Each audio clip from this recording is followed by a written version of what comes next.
First time in Berlin, Jeff. First time in Berlin. I've come to Germany many times.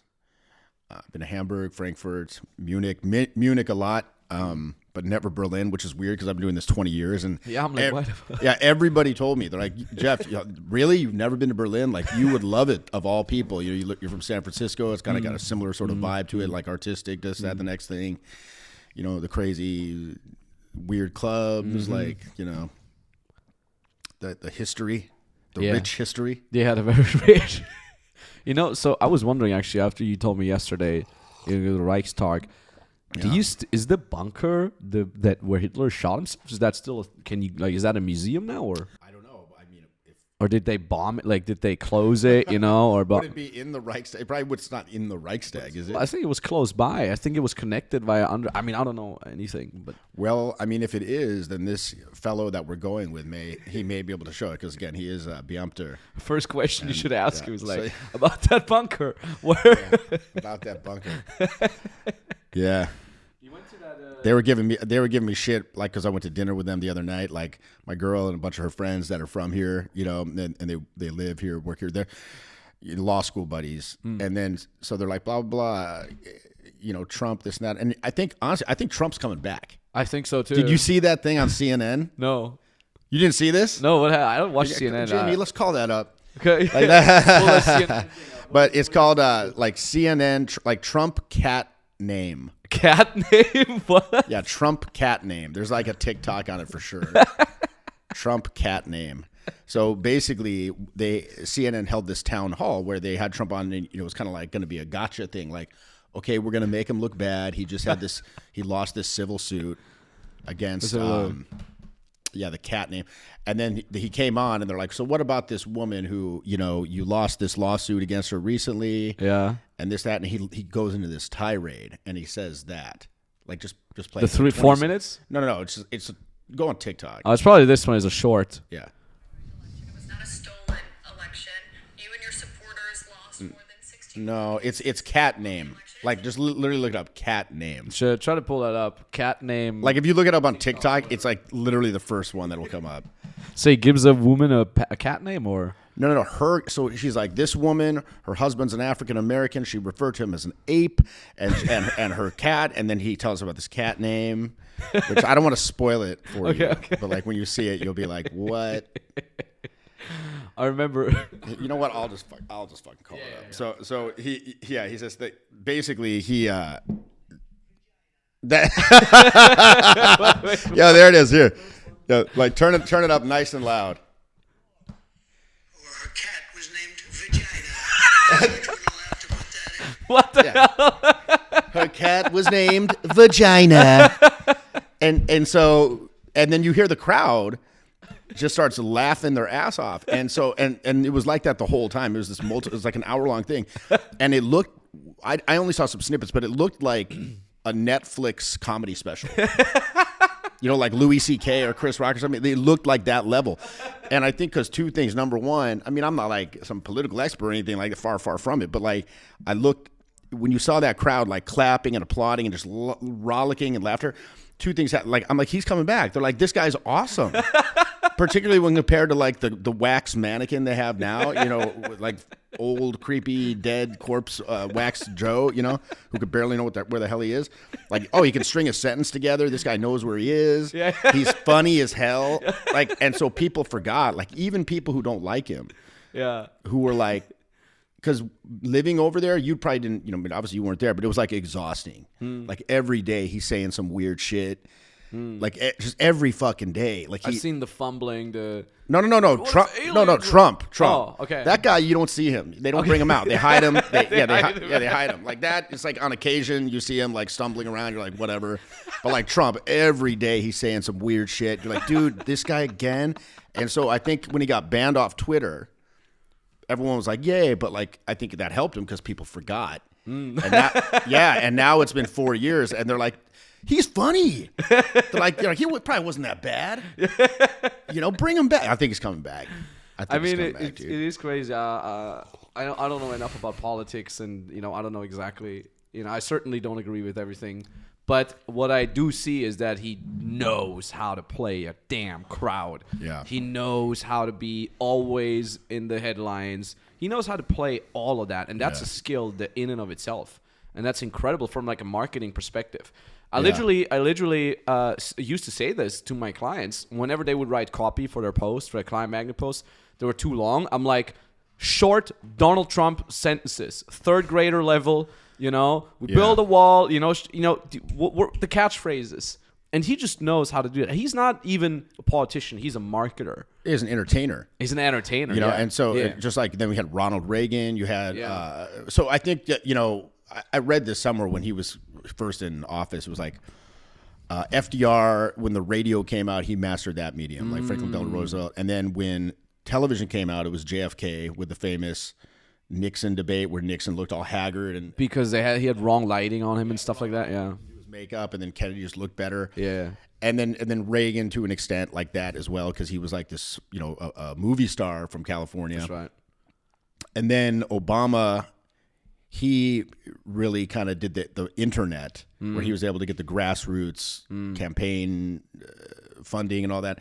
And then Trump mastered like social media. Yeah, with the Twitter and everything. Yeah, the short form, the clips, the headlines. So one thing for me, as somebody who's been marketing stuff, selling stuff on the internet for 20 years now, it's like when my company, and again, you were a colleague in that very company, when we first started, we had the benefit of this national bestseller coming out, where that became this like talking point in the culture.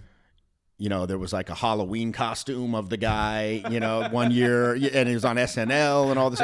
And so when, in that early phase of the company, people were just throwing money at you, and like literally take my, like that meme, like Fry from Futurama, like take my fucking money or whatever, right?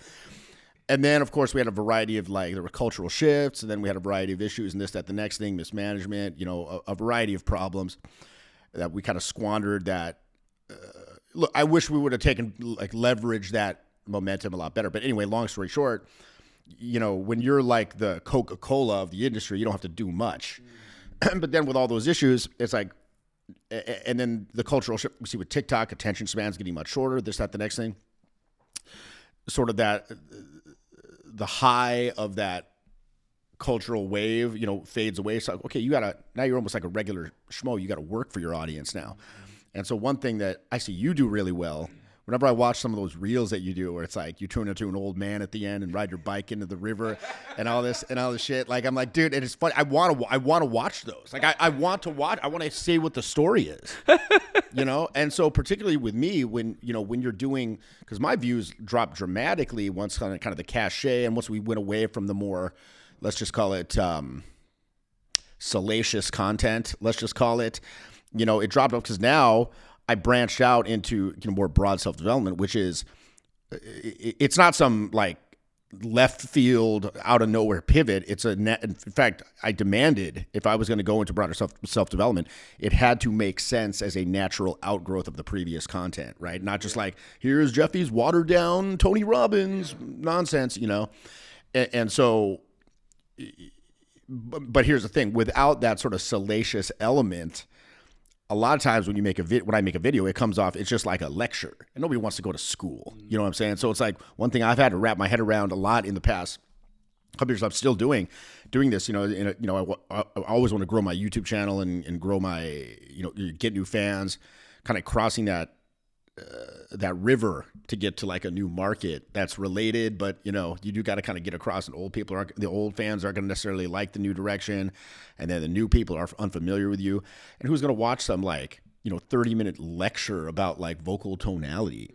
So like one thing I've learned, it's got to be a story of some sort, and they got to be like, what the hell's in it for me? Like what, like don't give it to them all up front. Like let them sort of put it together themselves. And by the end, they're like, okay.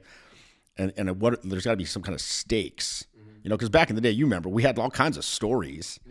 Every weekend there was some crazy story. I mean, there still are for me, but I just can't tell many of those stories anymore. Let's just say. I mean, just to give the listeners context here. So Jeff and I, we used to both work in dating and personal development as coaches.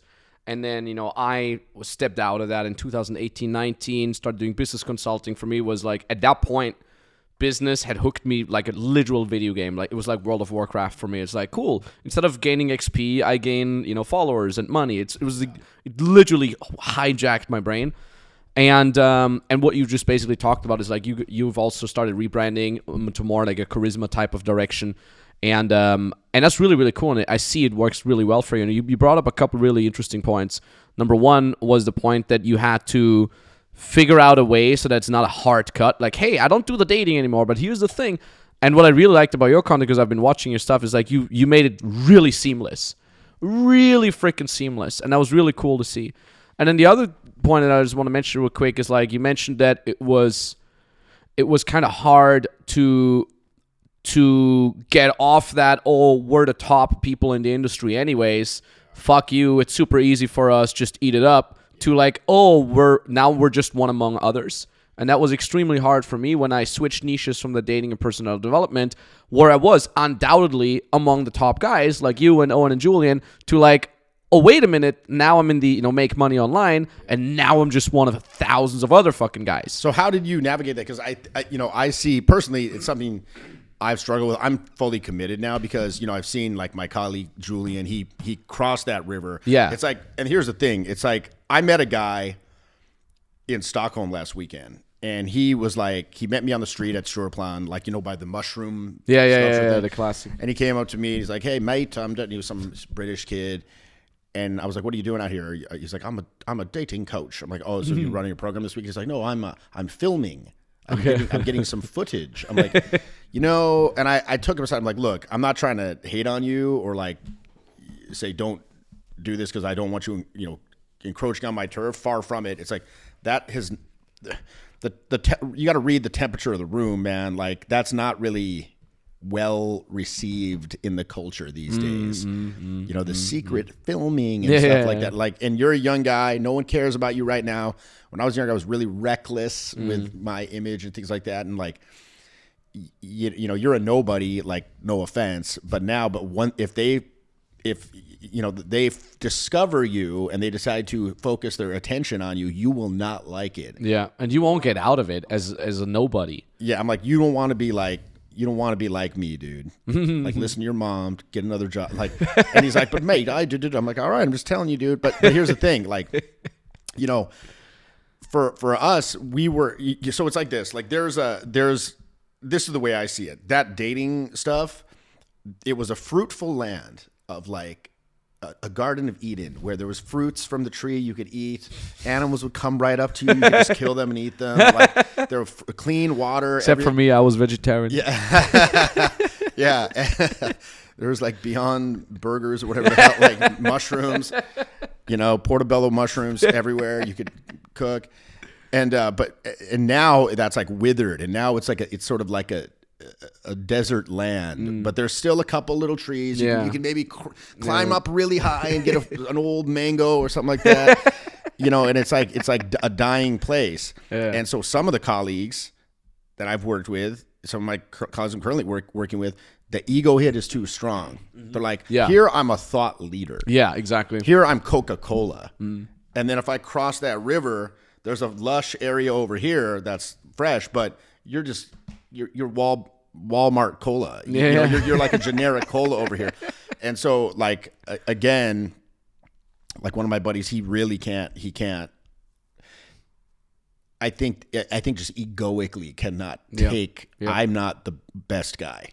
And so he's like, they'll often kind of, pay lip service to making the transition, but I don't think internally they believe it. And then I have other colleagues who are just like desperately clinging over here to like, I'm going to dig up every little tuber and root until it's completely, and they're just going to die there. Because that's the thing. So I'm like, I can either cross this river now, and the river's wide, and you might not make it across. Yeah. You might not, and it's going to suck.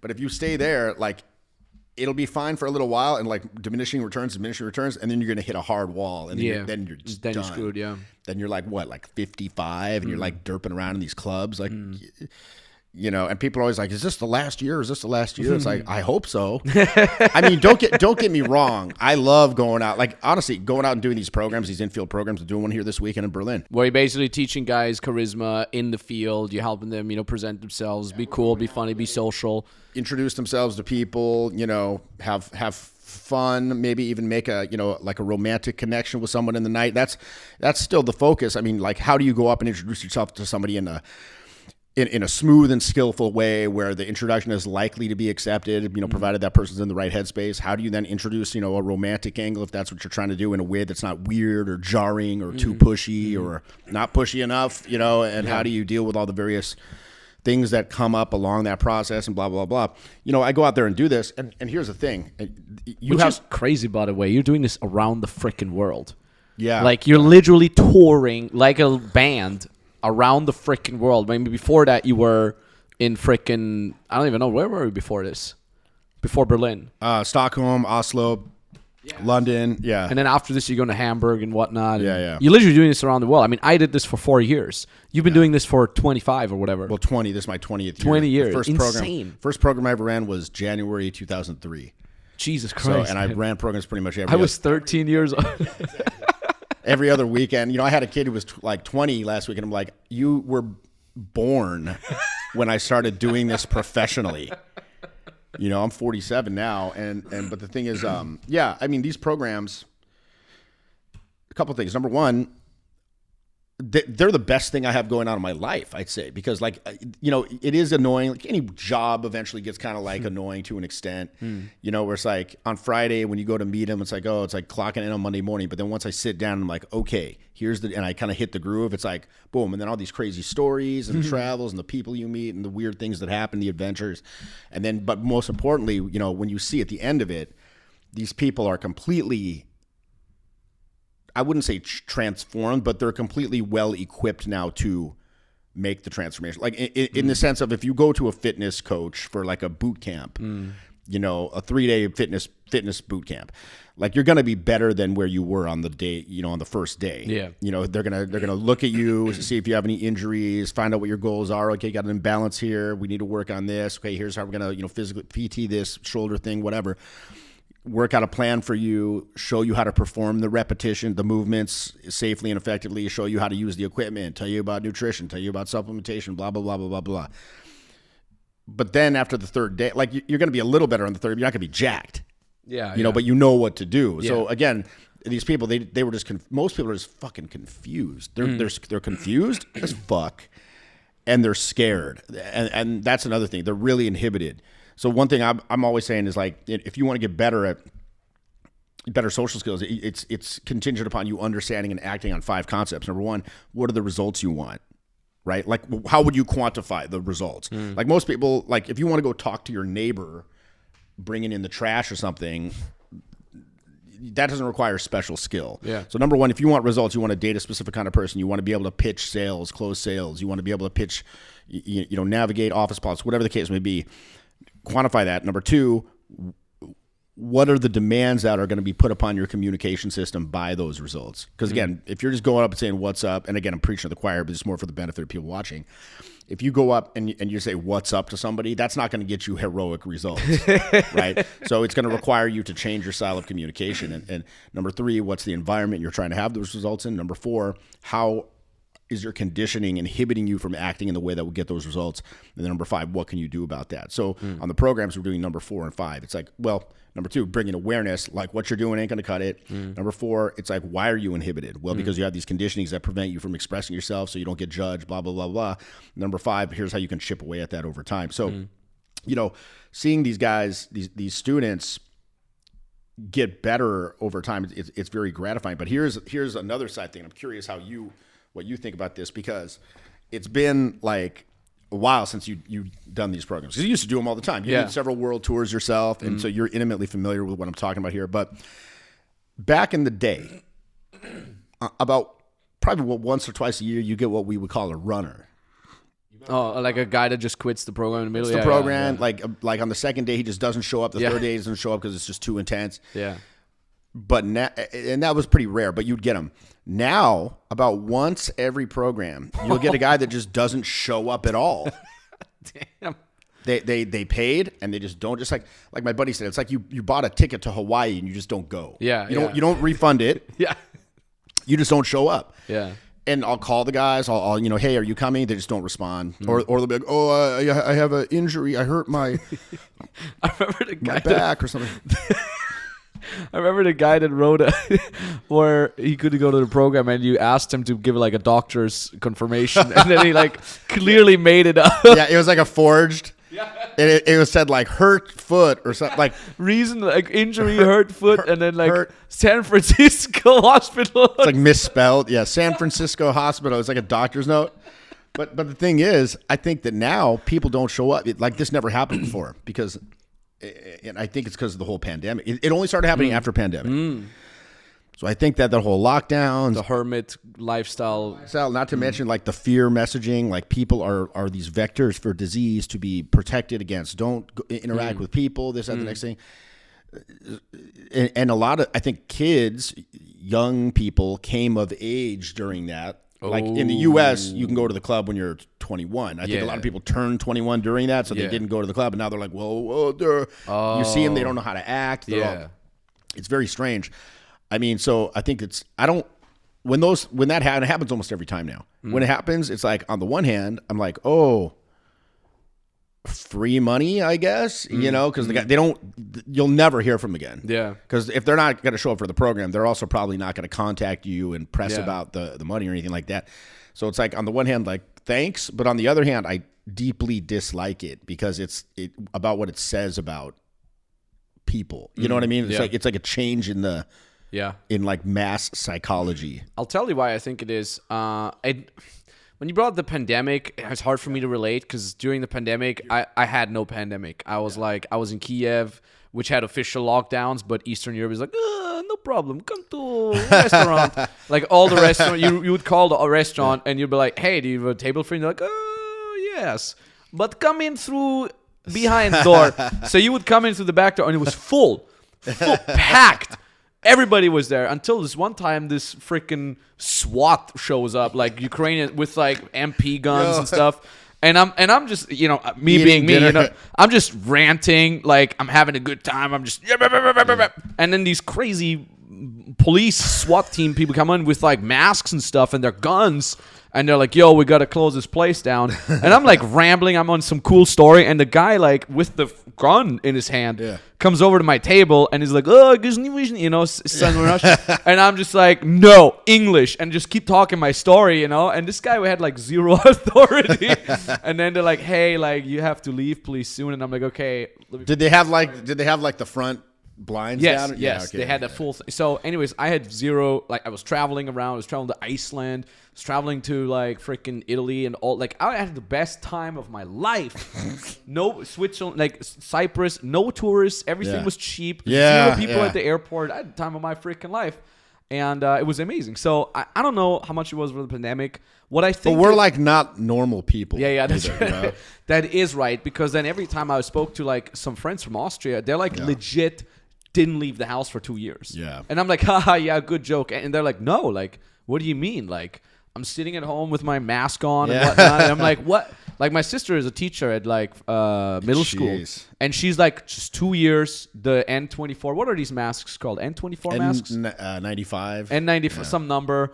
N24 is the TV channel. Or is it? Whatever. So 2 years she wore that mask. Every day for like 8 hours at school. Yeah. Meanwhile, we're in Kiev. I had my 30th birthday during the pandemic. We invited 40 people, rented a giant ass house. Had like for us, it was kind of like this thing that they talked about in the media, but it wasn't really real.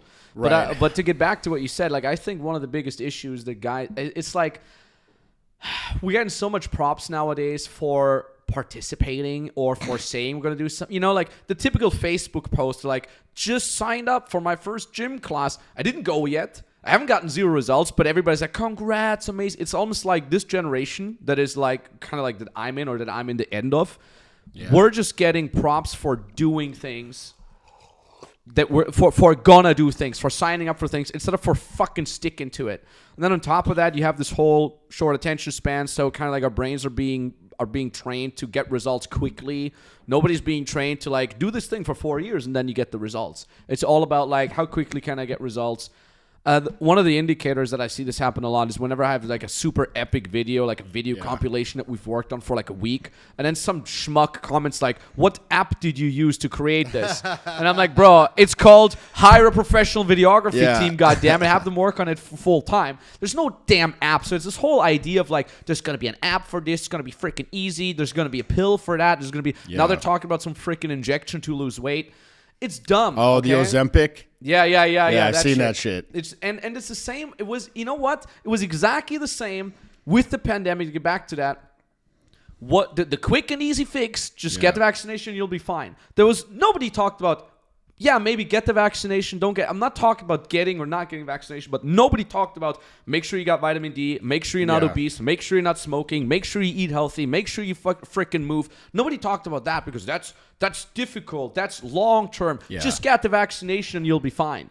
Yeah. And that is the issue. Not the vaccination, but the fact that people were trained to just get a quick fix thing. Magic pill. Yes, the magic pill thinking, as opposed to like, hey, did you know that most of the people that never got COVID are healthy individuals that do exercise daily, that are outside, that have healthy vitamin D levels, that are nutritious, that are not overweight, and that are not smokers? No, nobody talked about that. I actually caught it like about a year in, and it was not. I guess I got the other variant or whatever, but like it was not even that bad. It was like I called it too. Yeah, it was like an annoying. It wasn't fun, but like it wasn't like I'm dead and my taste is gone and I have these like lifelong problems subsequently.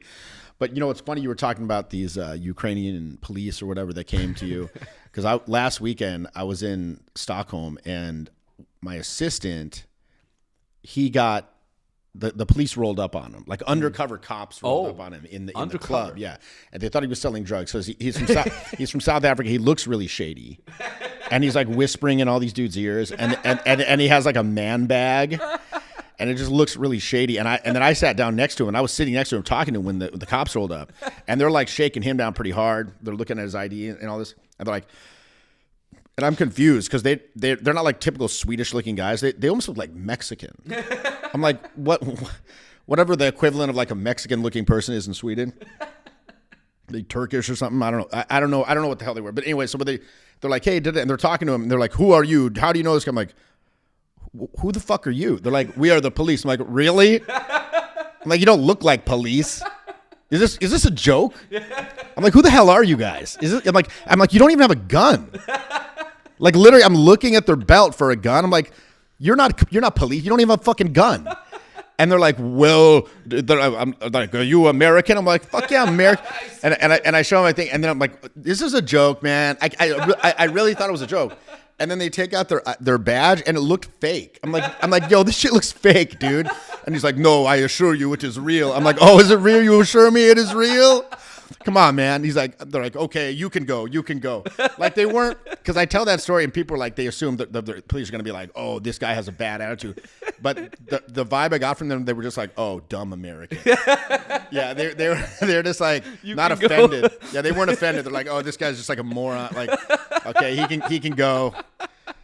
This guy, South African guy with the expired passport, however, they took him in. He had to sit in the car. They had to sit. He had to sit in their car for a couple hours, and he had all these. You know, he's like a health guy, so he had to like these weird pills. Vitamins. He had like B12 and like powder, and they're like, what is there? Like this. You're like, you realize this looks bad, mate, right? And he's like, oh, and he had to sit in the car for a couple hours, and this, that, the next thing. But yeah, like you know, it's funny that you were saying that. In the pandemic, I actually did stay home because, you know, what I do, it's kind of contingent upon you being in like nightlife environments, and most of those you couldn't even do. I was running small programs in San Francisco in the park, and that was like amazing because there's like nowhere to go after. Oh yeah, so you just be like barbecue outside, and this is kind of, again, like maybe not the most PC thing, but like the people who actually were going out during that time were the people who like weren't scared of it. Yeah. And who are the people that are scared of it? Normal people? I don't know. No, who are the people that are scared of the pandemic? Yeah, normal like people. blue hairs who are overweight. Like so like the whole like quality level of San Francisco rose up like 2 points. Oh, I was like, funny. damn, this is a great time. This is a magical time. And I kind of liked it because I've been traveling, very extensively for 20 years, and so it was kind of nice to not travel for a little while, because people like us are like, where do you want to go for vacation? I'm like, home. Yeah. Just sit around, Yeah, do nothing yeah. for once. Play video games. Yeah, I had the exactly. same, Like play yeah. some video games, like Cyberpunk 2077. That came out during that time. I was that's very, right. I was very pleased with that. You know what saved my pandemic? Doom Eternal and Death Stranding. Oh my God. Yeah. Oh my! I travel with my PS5 now. Yeah. I switched to a 2 suitcase setup, so I Yeah. travel with my PS5 and supplements. And Doom Eternal and Death Stranding. Yeah. Oh my God! Best pandemic ever. Yeah. And Joe Rogan. I listened to I was like, still no new episode. God damn! Like, because they're all 3 hours long. So I would Yeah, just like yeah. instantly blast through 3.5 hours right away, and then like craving for the next episode. Yeah, but what's interesting too with that, like, so Joe Rogan, he'll have like a lot of it's like educational, Yeah, to very. watch most of the time. Very much, yeah. He'll have like Andrew Huberman on or some Yeah. intelligent person. So any sort of like thing. I mean, you could argue, a video game isn't really, you're not learning anything that's going to help your life. But if you're doing a lot, I mean, you're one of the biggest, probably among top 5 hustlers I fucking know in terms of like Nice. getting shit done. So you can afford to play a little video game here and there. You deserve it. Yeah, It's yeah. not just this mindless escape from reality Yeah, where that's you're right. like, again, refuting reality and hiding from yourself and your failures as a human being. But like I was saying, for me, you mentioned like a lot of these people that come on these programs or engage with self-development content or anything like that. It's like shelf help for them, right? Like you said, they like, there's one colleague of mine who will remain nameless who, like, my program, it's still very pragmatic. Like I'm there for people who are fucking about it. That's why I keep the programs pretty small. There's like 10, 15 people tops. That's like the absolute top I will have, because otherwise you lose the bandwidth for individuals. Yeah. And when they're there, I'm talking about like, yo, here's how you get shit done. Like it's all like from the moment I start to the moment I end. I'm not ranting about like my political beliefs or any of this Yeah, yeah. bullshit or like crying about my ex-girlfriend or any of this nonsense. It's just like, so, I had a buddy of my one of my assistants. He saw one of these other programs that like someone else runs. He's like, dude, if I went on that program, I'd be fucking pissed. and I'd probably ask for a refund. He's like, I bet the people who go on that program are fucking pissed. He's like, but you know what? From what I see, a significant portion of people that come on the program are going to be totally fine with that, because they're not about it. Yeah. They just want to come on. They want to feel cool. Exactly. They want to tell their buddies, I was on the boot They camp. want to talk to the guy from the YouTube. Oh, Yeah, the guy. yeah. I Oh, had it's this the too. guy. And they want to feel like they're cool, and then feel like they did something. Yeah, like yeah. I did something. Yeah. And then they can just go home and just jerk off some more. But like, Yeah. literally and figuratively. So I think that a lot of people, they're not ready for the actual work that you say, because like you said, it's just a starting point. Yep. Like back in the day when the book came out, the book The Game, which is kind of like what sparked the whole dating industry, the dating coaching industry that we were in.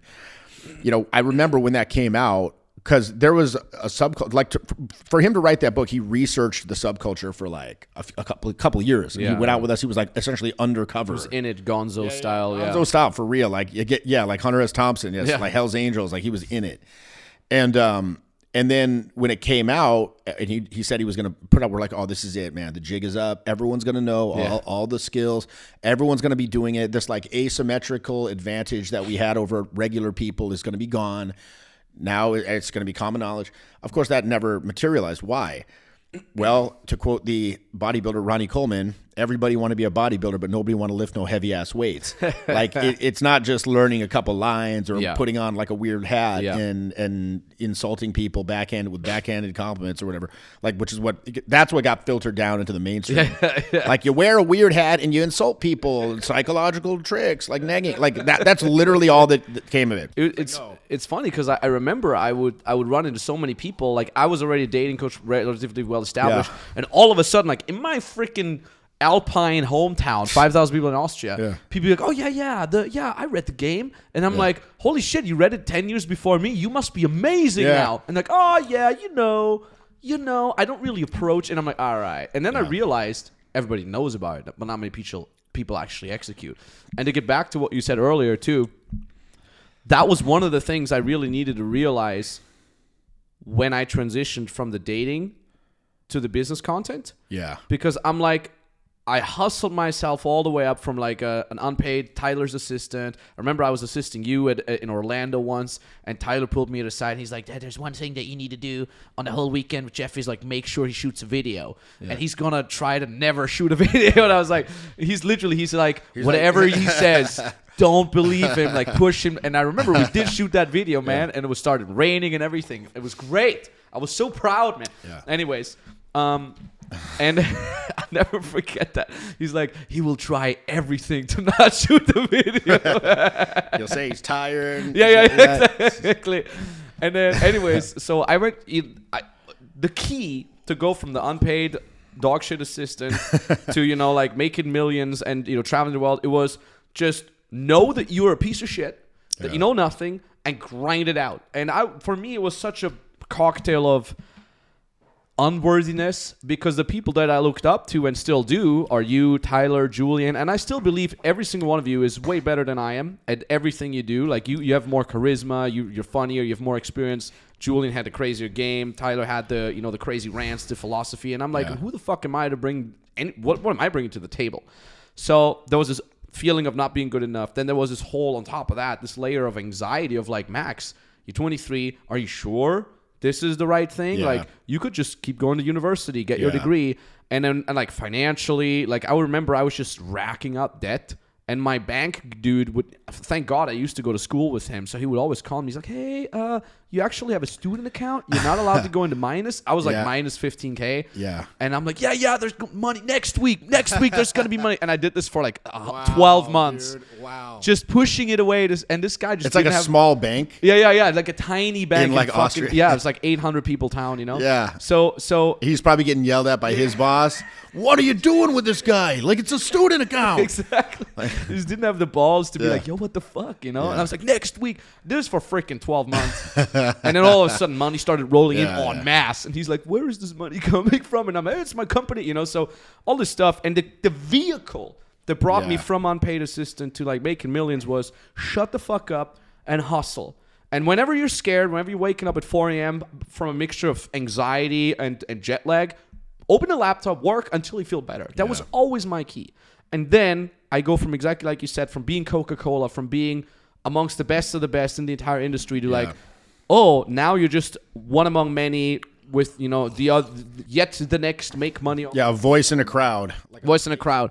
And to be honest, like it was really, really tough for me. It took me about 2 years to really get my fucking head around it, because I'm like, I'm Max Tornow. I'm the guy. And then we would have people on the call and they're like, yeah, but like, I was on the call with this guy and that guy. They said exactly the same. And I'm like, fuck. And it really, really, really over like a 2-year period, I had to completely understand that, I have this ego. I didn't even know, because I had this ego about never having an ego. I come from the dating scene. I don't have a fucking ego, but I built an ego. It came in through the back door without me even noticing it. So I had to let go of that ego. I had to realize, okay, Max, you may have made millions with the first business, but that doesn't entitle you to making now millions with the second one. Even though we did right away in the first year, we made like 3 or 4 million. But at the same time, I had to completely rebuild up my authority, rebuild up a sales team, made sure that we can actually sell to people that are not just fanboys from the first business. And it took me 2 freaking years. It took me 2 freaking years. So like the first... Like crossing that river. Exactly, crossing that... You might not make it. Exactly. You might not make it across the river. And I really might not have made it. There was months where we were really close to getting down to zero, and me like being, fuck, what am I going to do? Maybe go back to the dating thing. But I never wanted to get back, because I never thought I wanted to be a fucking quitter, and I never did. And ultimately, it ended up working, but it was really fucking hard work. And I needed to realize I'm not entitled to anything, number one. And number two was I needed to adjust the marketing, because we were used to turn the camera on, rant for 3 hours, fuck it. Most of the time, I didn't even have a topic prepared. I was just, let's shoot a YouTube video and I'll just ramble. People will like it. And they did. But nowadays, There's 50,000 other YouTube channels in Yeah, similar of course. fields. There's Instagram, TikTok. So we're now approaching this with like, what's the topic? What's the hook? What are the first 30 seconds? Because the first 30 seconds is where you're going to lose cold traffic. The fanboy is going to endure boring 30 seconds. Like, Yeah, they'll endure boring 3 hours yeah, exactly. before you get to the point. But some cold traffic, dude, I always put it like this. I always tell this to my clients too. Imagine that the average person who doesn't know you yet is sitting on the toilet, scrolling through their phone with one hand on a vape or something like that, and the other hand just scrolling. And they're like, boring, boring, boring. Here comes your content. Hey, my name is boring. You know, it's like they're not even gonna care who the fuck you are. So if you're not able to blow someone's mind or say something outrageous like Donald Trump, or say something that they've never heard about, or in any way pattern interrupt or hook me, you're not going to get new people, new eyeballs on. You're going to just cater to the same fucking fanboys. Or like, oh, I like him, I guess. I remember that old guy. And then eventually it'll be just like a nostalgia act. Exactly. Instead of someone that legitimately says, I came across you, content freaking hooked me. I didn't know what was going on. Next thing I know, I'm buying the program. I fucking love it. That was one of the biggest lessons I had to learn is like, you're not entitled to shit. Doesn't matter how successful you were in the past. You need to adjust your marketing. You need to adjust to short form videos. That's the thing now. And it's going to be the thing for the next couple of years. Yeah. And then it'll be another thing. But you know, a lot of stuff that you said there, it's really, really vital for anyone who's like trying to do a similar thing. I mean, I think that, with our business, it was kind of one of those things we stumbled into. You know? Yeah, true. Like, we were in the right place, right time. We were part of this subculture, this weird kind of movement that then became this other thing. And then we were able to capitalize that. I mean, and to be fair, we did have the vision to like put it together. We did execute on it. And we did get the right people together and capital together and all that stuff. And we executed. But at the same time, I don't think any of us got into it to make $1 million. It was a lifestyle. It was a lifestyle business. 100%. You know, that's what it was. It was a lifestyle business, and I think that a lot of guys, like in the company, they never wanted it to be. They just wanted, like, as long as I can keep doing my lifestyle as it is, I don't want to save money. Like, again, some of the leaders, like the guys who started, I would be surprised if they even have 10 grand in the bank. I'd be surprised. I'd be absolutely shocked. You know, and they don't care. They don't care for it. So it's like, okay, what's going to happen when they're like 65 and you're not able to be doing this shit anymore? No long-term planning. Yeah, and so you got to be thinking about that. And that's why I was like, look, you know, for example, my buddy Julian, you know, he went across to, he does trauma coaching and stuff like that. And he's making way more money than he ever did. That's amazing. Doing the dating crap. That's amazing. Well, like ridiculous. But of course, it's a tough road to hoe, so to speak, until you get there, right? And I think that the thing that made you get there was you were always like. Watching you, it's like, yeah, you didn't have the best game of anyone. You didn't have the best, like, the crazy vision or the philosophy. You didn't have, you know, maybe as good of humor or anything like that. But you know what you did have? You had the craziest fucking work ethic. Like, you were hammering fucking videos. You were just hammer them, and you're refining your process. It reminds me, if you ever read that book, Atomic Habits by James Clear, I'm pretty much everyone probably who's like watches you regularly is or interested in self-development has. But there's a story in there he talks about, like, a photography class. I don't know if it's like a real story or if it's just like an anecdote or a fairy tale, whatever. But it's like at the beginning of the semester, the professor says, okay, here the class will be judged by halves. This half of the class, you'll be judged by the quality of one photograph you submit at the end of the semester. This half will be judged on just the quantity of photos you submit. Holy shit. And then so, you know, the more photos you submit, the higher your grade. If we're going to look at the one photograph and just judge you on that. So at the end of the semester, the quantity group submitted far better quality than the quality group. Why? Because they were iterating. They're like, I'm just going to make as many photos as I can. And in that process, they're trying, okay, I'll try this composition style. Okay, I'll try this lighting technique. I'll try like maybe this content. And so just by doing so much of it, they got better at it. You know, and I remember, like, you know, you launched I think when you launched that first product you did with the mountains as the natural. Yeah. And you had this like really kind of epic video. It was almost like a short film almost. Yeah. It was where you're like walking down the street in like Stockholm or something like that. And it was like, I was like, holy shit, no one on the team has ever done something like this kind of ambitious. You know, like I remember our buddy Alex kind of did little like music videos and stuff like that. But it was like, this is kind of a different level. And I think it's because you put in so much fucking work. And I like what you said about, most people when they're bored or they feel like shit, what do? They flip open TikTok and they'll scroll through it and just like become this mindless consumer of content. Again, to basically run away from this unknowable reality where they might be faced with their own failure, et cetera, et cetera. For me, personally, I still succumb to that from time to time, but I like switched it out. Like if I'm, again, in the airport or I'm like sitting on the toilet or something and I flip over my phone, now I go to Duolingo. And so for the last 6 months, I've just been studying German. And I went to some restaurant the other night. I could understand what the guy was fucking saying to me. And it was crazy because I knew I was coming to Germany again. And I was like, is it enough? Is it enough? Is it enough? And I was like, it's not enough, dude. I should have studied more. But then I got here and I'm like shocked. I can read the fucking signs. Nice. It doesn't just look like this gobbledygook. And these guys aren't like, it's funny too. Since I follow a lot of German TikToks and stuff. And dude, you're really immersing yourself in that. Yeah. Well, yeah. Yeah, because my girlfriend, she's German. She's from Berlin. She's East German. We're actually like, what do they say? Wir besuchen deine Eltern. Oh, Nächstes Woche, yeah. No shit. In Zum Hamburg. ersten Mal? In Hamburg. Zum ersten Mal for the first time? Yeah, ersten Mal. Yeah, ersten Mal. And but anyway, so I was like, is it enough? Is it enough? Is it enough? Oh yeah, so I've been watching these German TikToks, and then so now it started showing me the Austrian painter as well. And speeches that he's given on TikTok? Yeah, in the what? In the original German. And now it's like you say like, oh yeah, I read Rilke in the original German. It's like, no, now I watch Austrian painter speeches in the original German. And I can understand it. Like before you'd watch it, like as an American, you watch that guy like giving his speeches and it just sounds like you're like, what the, just like some weird little dude yelling. And now you can understand what he's saying. You're like, oh. He really does not like these fucking people, dude.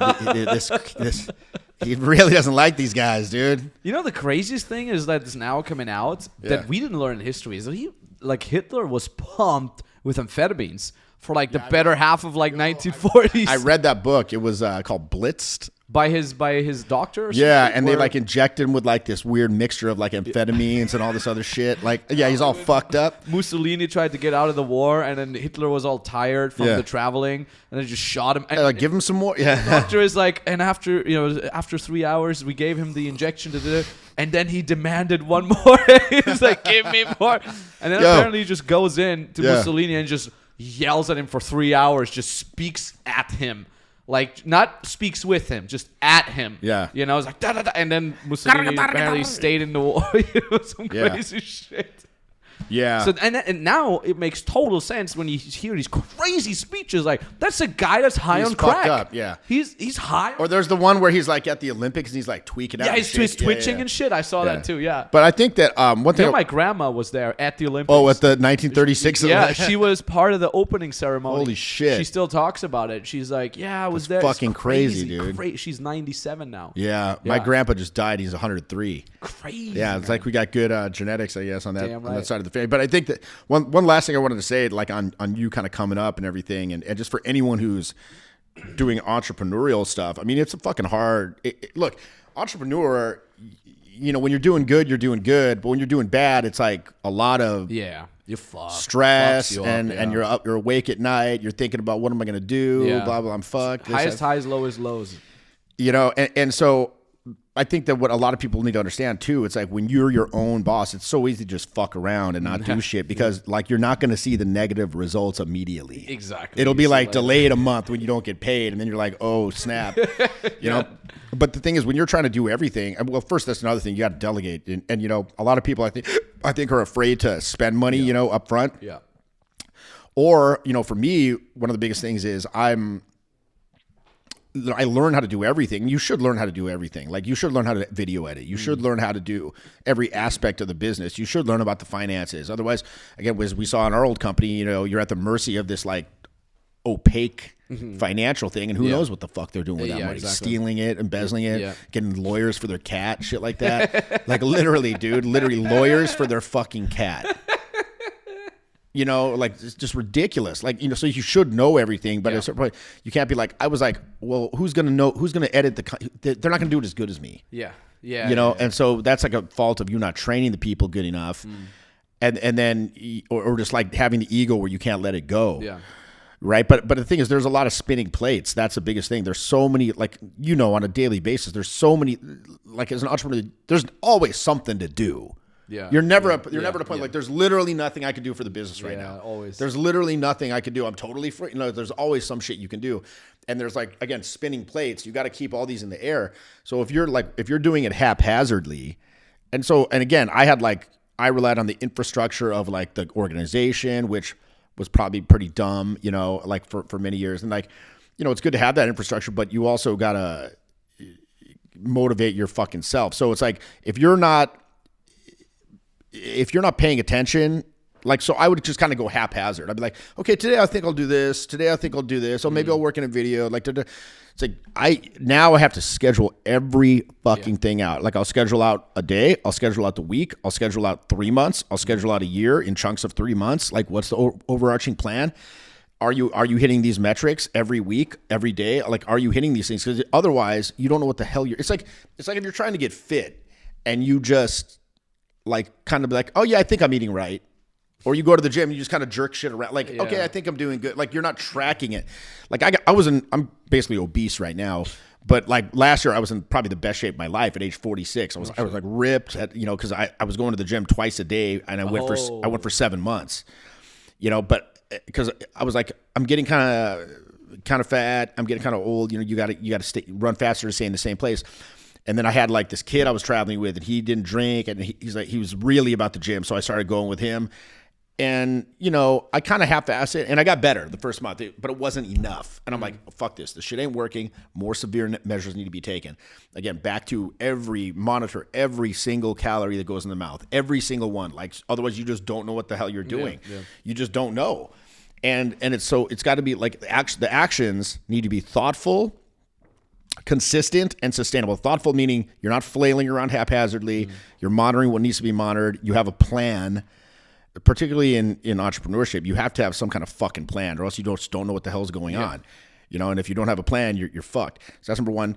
It's got to be sustainable, consistent, where you're doing it on a regular basis, and it's got to be sustainable where you can. Because again, you know, I see guys that they'll work like in 4 days, they'll work like, I don't know, some ridiculous amount of hours in 4 days, versus a guy who only works 4 hours a day over 6 months, but he does that every single day. You know, he's going to get more work done. He's not going to burn out. Yeah.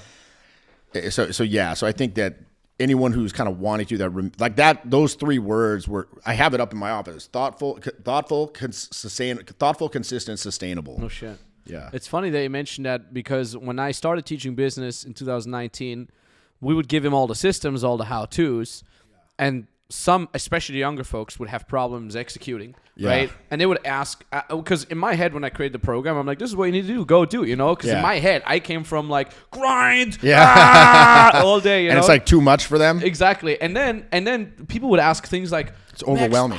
And I'm like, so did you do your numbers? Did you do the DMs? And they're like, no. And I'm like, why not? Well, I tried to do it, and then next thing I know, I'm on Instagram and I'm scrolling down because I got a notification, and I'm like, wait a minute, you're not putting your phone in flight mode while you work? Yeah. And then he's like, what? Why? And I'm like, okay, who here isn't doing that? And then everybody, and I'm like, oh, you guys don't even know how to do the work ethic thing. Yeah. So I literally created like an extra module with like the most basic for me, the most basic shit of like, get your sleep right, make sure you schedule, just like you said, like, so schedule out what you need to do, write it down, put your fucking phone on flight mode, just don't look at just turn it on do not disturb for 45 minutes and until the task is done. Mine's always on do not disturb. Yeah, always. Even like this, like, look at this, like, I even change it so it's like not a colorful thing. It's like a monochrome, like boring, like it's not compelling to look at the phone. Exactly. So because for me, I'm like, of course you do that, what the fuck, like I completely got shocked by like people that were like 6 years younger than me that didn't even have that yet. Yeah. And then I released that work ethic module, and people are like, it's so mind blowing. I'm like, it's mind blowing to eat clean, get sleep, have a schedule. Like, it was just the most basic of basic things, but that's the reality of nowadays. That's people nowadays, and that's I said this years ago, already, and also props to Tyler because he said it years ago. He's like, the biggest commodity the biggest advantage that you're gonna have in the next years is the time that you can pay attention. Yeah. And it's like, it's getting less and less. People are going to be distracted more and more. And if you're someone who cannot be distracted, or at least not be distracted as easily, if you're working a 9-to-5 job, you're going to outcompete all your colleagues. If you're working in a business, you're going to outcompete all your competitors. It's like a work-induced ADD. Yeah. Right. I read something in like Harvard Business Review or something like that. It's like there's a new ADD, but it's like AD something D, but it's like literally from notifications. Like you start your day, and then all of a sudden now there's a WhatsApp, now there's a Slack thing, now there's somebody calling you, now there's this, and it's like, boom, it just keeps. It's coming from all, and you get distracted. And so you got to be able to turn that stuff off. I have on Do Not Disturb, and the cool thing is, like if you use technology right, because everybody's like, technology is so distracting. I'm like, motherfucker, you just don't know how to use it. Yeah. If you use technology right, it can actually help you stay focused. So what I have is I have the Do Not Disturb mode on, but you can put in exceptions. Yeah, I have the exceptions. I have 2 exceptions that can always go through. That's number 1. That's Nico. That's our head of sales. In case he's like, blah, I have this guy for whatever, $28K. Can you help the call real quick or something like that? And my girlfriend. Yeah. Like in case, like she knows, she's instructed to like, if there's some shit hitting the fan, call me. Yeah. Doesn't matter when. And of course, what she does is she sends me cat memes, and I'm like, God damn it! I told you, She's like, oh, sorry, I forgot, God bless. But in essence, like that's it. And now because the other thing is when people put it on flight mode, they're like, but what if, or on Do Not Disturb? What if there's something important? Well, denote the people that could give you important news and make that an exception so it comes through. It's that easy. It's that simple, and then you got it. It makes you wonder too, like back in the day before we had this shit. I remember I was alive back then, like where you just didn't have a phone. Like you tell your friend, hey, I'm gonna meet you here, and you showed up, and if they weren't there, they just weren't there. Yeah, like you just go home. Yeah, like you can't call them. You're just like, I guess they're not here. I wonder what happened, and you just go home. Yeah. Like literally, it was like, how the hell did we even deal with this shit? Like, I remember very well. Like, I mean, and then drinking out the hose and all that shit, the Gen X stuff. Like, people are like, why are you drinking out of the hose? It's like, because we weren't allowed in the fucking house. Yeah. We would, like, go play in the woods till it got dark. Like, and, like, throw rocks at each other. Like, that's literally what it was. We just jumped off cliffs. Yeah. That's what we did in Austria. Yeah. Just, we lived at a lake. It's natural fun. Yeah, like, once it became May, and, like, the water would get 12 degrees Celsius, like, it's warm enough. Just jump in with your clothes on. Whatever logic, the clothes would keep you warm under water. We would just jump off cliffs. Like, almost all my friends have had surgery, broken back, broken bones. This one guy drove switch, so reverse with his skis into the woods, and of course hits a tree with his head. Then they needed to cut his skull open to pump the blood out because of the swelling and shit. Like trepan his skull. Yeah. 6 months later, he's just back on the skis and just doing the same kind of shit. Like everybody got hurt. Like freaking crazy. But man, like I said, like really one of the reasons why I wanted to have you on the pod, on the freaking podcast, is because, dude, man, like, like you fucking changed my life, man. Like, and for me, the most mind-blowing thing, and I still wrote this down in my old diary on my old PC somewhere. Yeah. I'm like, for me, the most mind-blowing thing was to go from like, oh, I know this guy, Jeffy, from the videos, to like, holy shit, I'm hanging out with him. And it's not like a fanboy, but I'm like, I'm running programs together with him. It was insane. We're like colleagues. Yeah. AK Uncle and nephew, if you still remember that shit. There's still people who message me like, so Jeffy's really your uncle? Yeah, well, I got a new type of situation like that with this kid, Eli. I saw him on a program, and I liked his energy because he's like really crazy. Like, so he was a client of yours? He was a client. He was on the program. He transferred onto mine because he was on Owens. He didn't like it. He's like, this shit's for pussies. Like, this is bullshit. He didn't like it. So they're like, okay, we'll put you on a Jeff one. You can go on as a, you can go on the Jeff one. And he liked that. And so I remember we're in Miami, we're in Brickell, and he sees like some woman walking by, and she's in a big group of dudes, and it's like these big kind of like scary looking black guys, right? Like very kind of stereotypically scary black guys, right? And he just rolls up into the middle of the group, and he's like, talks to her, he's like, hey girl, and the guy's like, yo, like getting in his face. He's like, what's going on, fellas? and there's like the way he said it, they're like, ha ha, they just start laughing because it's so like disarming and funny. And he's not like some little dude. Like he's like He's like, 6'1". He's like in really good shape, but he's like, hey, he looks kind of like Leave It to Beaver. Like he's kind of like, hey, fellas. And they're like, this motherfucker. And I was like, yo, I like this dude because he's like fearless. So then he came on another program and I was like, yo, you should just start traveling around with me. And then we'd go Imagine this guy just like, holy shit, I get invited to just travel around the world. Well, yeah. And then we so we met, we started traveling around, and then when we'd meet people, I tell them, yeah, this is my son, and da-da-da-da-da. And I was a sperm donor in 1998, and evidently they have a box you can check that says, that the child can contact their parents when they come of age, and he reached out to me on Facebook, and I guess I checked the box. I don't know. I was on a lot of drugs back then, and then we started saying this, and then people on the internet were like, is this really your son? I'm like, yeah. And so now I have a nephew and a son and this whole family and everything. Then he's traveling around with me, and then we're doing all this crazy shit. And then I remember he stopped traveling around with me because it's kind of a long story. I won't get into all that, but it's very on PC as well. All right. But then anyway, so now he's in like Texas. He's selling like solar panels or some shit. No shit. Something like that. He's got a Tesla now or something like that. So no, he's doing well. But yeah, it's interesting because how do you get into that position?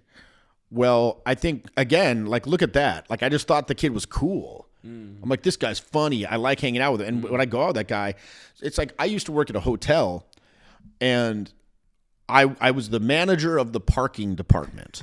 I remember. So I would hire people. I would do all the hiring, and it's not like a skilled job, right? Could you drive a car? Do you have a license? Do you have any criminal record, whatever? And these people, they would come, and they all pretty much are qualified, And I think most job positions, like if people are applying, they're generally going to have like the minimum qualifications, right? So if you go into a job interview, it's like, I hired hundreds of people. I also fired hundreds of people. But it's like when I was hiring a person, I would literally just think to myself, I'm looking at this person. I'm like, I'm probably going to be spending a lot of time around this person. Will I want to spend time around this person? Yeah. Like, are they cool? Like, or they seem like a fucking weirdo, or like just I wouldn't like being around them. Yeah. Fuck you. The person I like. And I think that's literally what it is. It's like, do they like you? Yeah. I mean, all business is relationships. That's all it is. It's like an 100%. Exchange of value with people who essentially you like, because like one thing that you probably, I'm sure you do know, you remember from like the dating stuff, like it's easy to make somebody like you. Pretty easy. You can go up and make somebody like you in a short time, provided you're just not a complete weirdo and you know a little bit of the basics.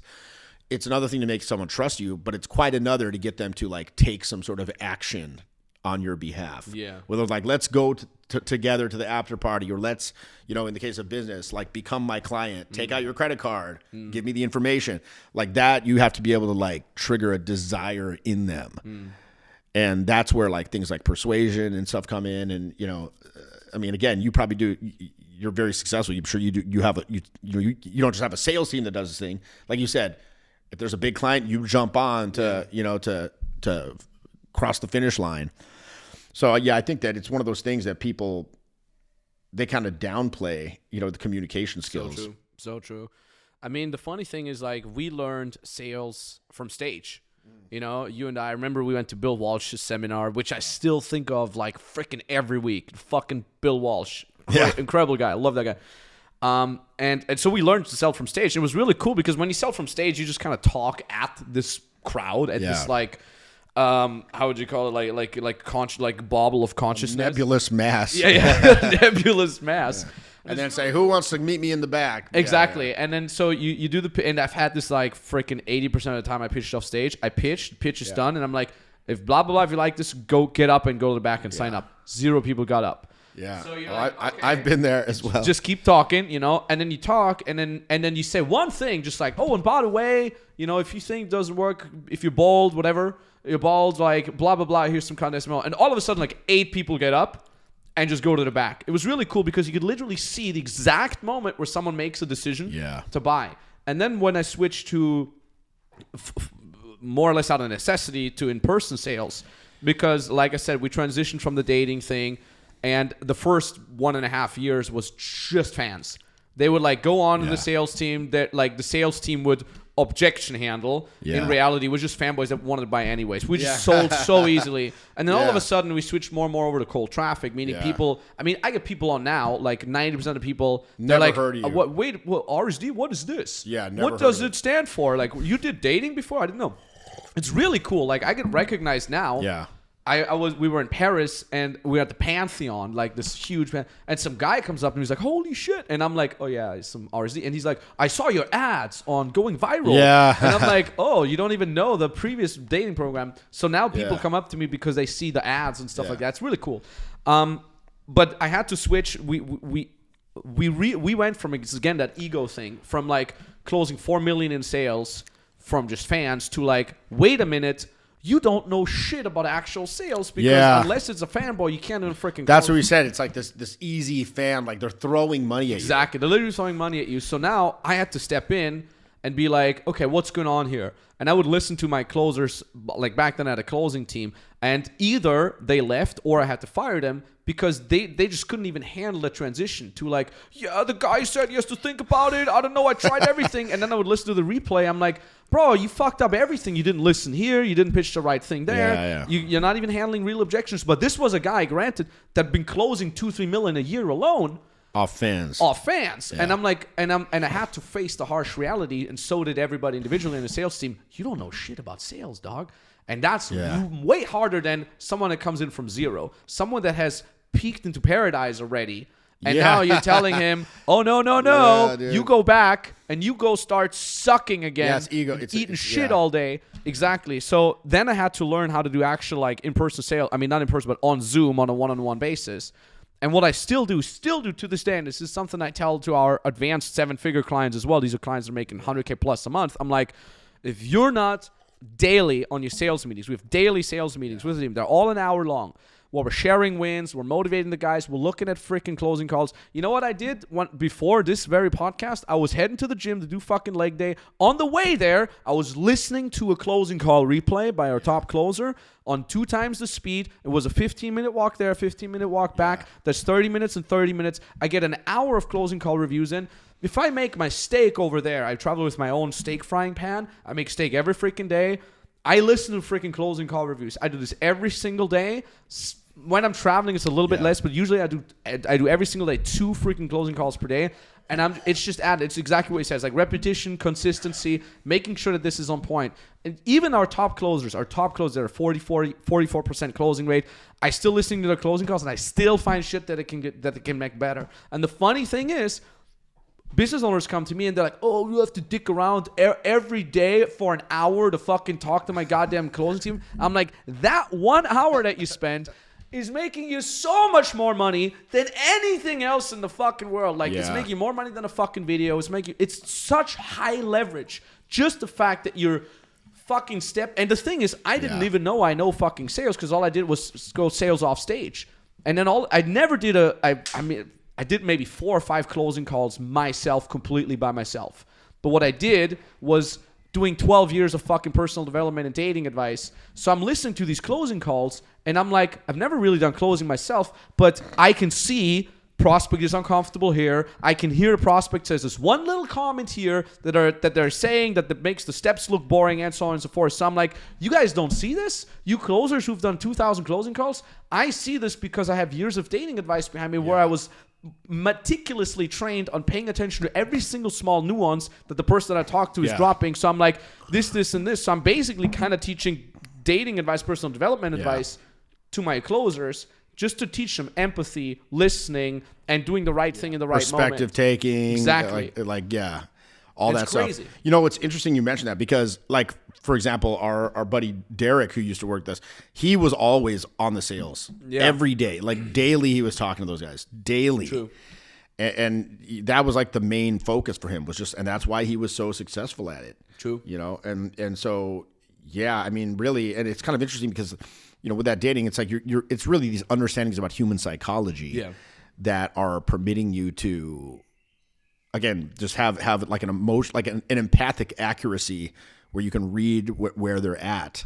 And, you know, do you need to back off a little? Do you need to go harder? Do you need to pull the trigger? Do you need to fucking, you know, build a bit more trust, et cetera, et cetera, et cetera. But, you know, it's interesting to think because when we were doing it. Like the focus from, like, what's that old saying in business? There's three kinds of people. There's like the artist, the entrepreneur, and the manager. Right. And so when we started, we were like full artists. Yeah. Okay, I want just to make the best program. Yeah. I want to fulfill.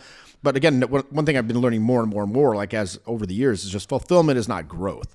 Yeah. Now, on the other hand, you have some people who are just, their fulfillment is complete dog shit. Yeah. Like literally they'll have some kid write the program for them, and then they hire some coach that's just like not even good. Yeah. And then they won't even go on this, like say it's like a mentoring program. They won't even go on the fucking calls. They have like some little rando go on the calls, and then the people are like, "What the hell is this?" Well, word of mouth's going to spread on that. Like, exactly. Their program fucking sucks, and it's not what it's cracked up to be. I mean, Seth Godin even says like one of the best ways to promote your program is by having a real good fucking program. Yeah, but then on the other hand, like I feel like I've often been in the opposite. Like fulfillment is not fucking growth. Like so when I'm running a boot camp, that's like 15 hours. That's like a Friday, a Saturday, and a Sunday that I'm not growing. Yeah. That I'm not working on the business, and so it's you got to have both. But I think that the focus was like, well, I'm fulfilling the programs. The programs are amazing. You'll get that word of mouth. And to be fair, you do have that kind of like legendary status from doing that over time. And people are going to work with you again and again and again and again. Like, again, it's funny. Like nobody really talks shit about me. Like that I've seen, even like the biggest fucking haters that have like their own channels that they dedicate to hating. Like there's this one guy who we won't name, but like you probably know who it is. But he's like, this fucking guy sucks. Has like whole channels, like skits about us and shit. Like, da, da, da, da. But then he's like going through there's like one, somebody said to me, I don't really watch that kind of shit, but like he's going through like the roster of products that our company, and he's like, oh yeah, this fucking shit. This fucking shit. This fucking shit. Know. This fucking shit. This program, garbage. This program, and he gets like Jeff. He's like, oh, Jeff's cool. Anyway, I'm like, yeah. Because I was like, really? I was like, oh, he's getting to mine. What shit's he going to talk about mine? I was like, oh no, all right. Because like I've always been like trying to be like really OG, like keep it fucking real. Yeah. But you know what? I'm curious what you think about this, because I and this is kind of like on a tangent now, but obviously the big topic these days, it's like AI, ChatGPT, blah blah blah blah. And it's funny too, because I see a lot of these like sales guys trying to like write copy with ChatGPT, and it's so like for me, I can spot that shit from a mile away. It's like it's got a very, especially now it's been out a while, it's got a very like certain. It's got this tonality weird and vanilla tonality Yeah. to it. I have a funny story about that. I had this client actually in the dating niche. They think I can just make ChatGPT do all my emails. Literally, and he's like, "What do you think about my VSL script?" And I'm reading it, and it starts like the first 3 paragraphs. I'm like, "This is so generic." Like, I help you the dating life of your dreams, and I'm like, "This is way too generic." Like, especially nowadays, as dating coach, you need to, your method needs to be specific, end result needs to be specific, and target audience need to be specific. And then like I'm reading it, and I'm like, "Wait a minute." Did you have ChatGPT write this? And he's like, how did you know? And I'm like, because it's so fucking generic. And that's what people think, because I actually think ChatGPT can be great at copywriting. Yeah. But what every lazy fuck does is they're like, hey, ChatGPT, write me a 5-minute script about the thing. And then ChatGPT spits it out, and they're like, oh my God, this is amazing. Copy paste. Yeah. And when in reality, you're like, okay. You read it, and you're like, okay, this is too generic. Make it more emotional. Add a story about... my humble beginnings. When I was 18, I got rejected by the first girl in high school. Make it shorter there. Make the second paragraph more snappy. Add a hook about blah, blah, blah in the first. Like, you still need to know what you're doing. That's the thing. It's like a buddy of mine, he's he does brand work and stuff like that. And he's really good at design. And he's like, you can know Photoshop cold. You can know After Effects cold, but it's like, what are you going to do with that tool? Like, just doesn't make you a good artist. Yeah. Just because you know how to like paint, it doesn't make you a good artist, because what are you actually going to produce? So like when I use that ChatGPT stuff, like I'll use it to get ideas for a video, or to like compare this with this, and like how do they relate, and what's the historical context, and da da da da. Or give me like, I've been using it to read, like, because I read a lot, right? So I have a bunch of books that I bought and like never read. Like I have like probably 200 fucking books at my library at home that like I didn't fucking read. Like, give me like a chapter by chapter breakdown of this book, and then I'll scan I'll flip through the book, and I'll kind of read along with it. So I'm like, okay, that's done, because it was a book that's not really that important for me to read, but it's like, okay, and then if I like it, then I can go deeper and I can say, okay, well, how do the ideas in this book relate to say performance or charisma? Okay, that's an interesting idea, and then I'll use a story or an anecdote from my own 20 years of coaching and elaborate on that. Yeah. So it's like, it can be good to like generate like very fundamental ideas or rough outlines for stuff. But yeah, I think it's it's like a calculator. Yeah. You know, it's just like a tool. Yeah. But I see, it's funny because I do see a lot of that now, where it's like very clearly, it's like some copy that's just like churned out by this bullshit. Yeah. And it's like right now it might work. It's exactly the same shit that happened with the pandemic. Because the pandemic sifted out a lot of fucking wannabe coaches. And we call them like sunshine weather closers. They can close when the weather is sunny, you know. Yeah. And it's kind of like to relate it to the idea of social dynamics as well. It's like every guy, like imagine it's your fucking birthday and on your way to work, some girl smiled at you today. Yeah, every guy can have great social success when it's their good day. Yeah. When it's their birthday and someone smiled at me and they're good. The real people that actually get skillful at this, they're able to snap out of a shit day and still get great results, still be social and all that. It's exactly the same with what the pandemic did. Is like all these wannabe coaches that were just dicking around, all of a sudden, swoosh, out. And the top 50, 25%, all of a sudden, they grabbed that market share that's now empty, that's now left over, and they became even bigger. And it's exactly the same with ChatGPT. Now, everybody's using ChatGPT, and they're going to get rudimentary results with that. Yeah. Fine enough. But guess what? As soon as people understand, oh, there's just some ChatGPT shit, those people that actually give a damn and they're actually saying, okay, instead of just typing it in once, I'm going to work 30 minutes together with ChatGPT to make the copy really bulletproof, make it really nice, and actually give a shit. Those are going to be the people that are always going to be prevail and then grab that leftover market share that is just being left over by all the fucking idiots that are going to give up after a short time. Yeah, you know what it's like? How people would complain back in the day about Tinder, and they're like, well, Tinder, there's so many dudes on there. Yeah. The signal to noise ratio is so bad, and it's hard to get noticed and this, that. But I always viewed it as, well, most of those dudes on there are morons. Yeah. And so it's an example. It's a chance to shine in contrast. Exactly. It's the same principle. It's actually in your advantage. Yeah. It's very, very, very true. I always bring this funny story up from my high school days. Like, there was this like really nice looking Christian girl in my class, like literally looked like an angel, like blonde, long hair. She would always have trad wife. Yeah. She would literally have like both her hands at the table, just would always sit in freaking first row. And if she would do well, everybody's like, yeah, of course. I mean, look at her. She's a little proverbial angel, never talks back. And then they had this like Max Tornow guy, this like long hair, Metallica shirt, cut off the own sleeves. And I saw beard. the photos. Yeah, he saw the photos. Yeah. And then I would do well, and they're like, holy shit. Did you hear that? Teachers literally would talk about this, like, did you see this crazy metal kid with the long hair? He looks like a school bully, but he got an A. He got an A at the biology class, you know? So the contrast was much, much stronger. That's exactly the same on Tinder. It's exactly the same if you're a coach, and you're like, especially in crowded niches like fitness, dating, and so on and so forth. If you're able to stand out, you're actually letting the shitty work from all the wannabes help you because you're standing out in contrast. Yeah, and we're gonna see that. And the thing is, like, we've been doing this without the benefit of those things. Yeah, true. For so long that now we have the skills, and if we add that on, so it's not going to absolve you of work, or it's not going to absolve you of having to actually put work in, but.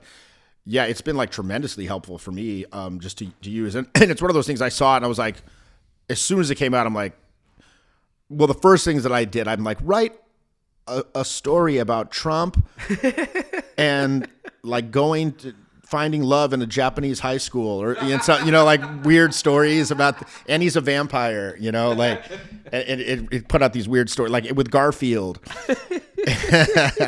And he's gay, and stuff like that. Just challenge ChatGPT. Yeah, but I mean, literally, we're just using it to do dumb shit like that. Like the guy who showed it to me, I don't know if you remember this kid, we call him Gandhi, and he was this assistant of mine, who he worked in tech, and he made like he had some arcane knowledge of like some kind of very specific like legacy system or something.